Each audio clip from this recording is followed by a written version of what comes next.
पाकिस्तान की कामयाब हुकूमती सिफारतकारी और अस्करी डिप्लोमेसी की आलमी सतह पर भरपूर पजीराई जारी है। अमरीका, चीन और सऊदी अरब से ताल्लुकात में नए संगे मील उबूर हो गए। अमरीकी जरीदे ने एतराफ़ किया कि पाकिस्तान की मुतवाज़िन खारजा पॉलिसी ने आलमी मंजरनामा बदल कर सिफारतकारी में नए उफ़क़ खोल दिए।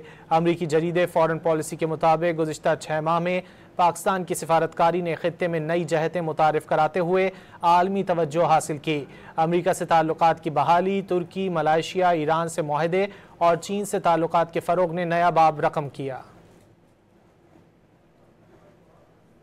अमरीकी जरीदे फॉरेन पॉलिसी के मुताबिक गुज़िश्ता 6 माह में पाकिस्तान की सिफारतकारी ने ख़ित्ते में नई जहतें मुतारिफ़ कराते हुए आलमी तवज्जो हासिल की।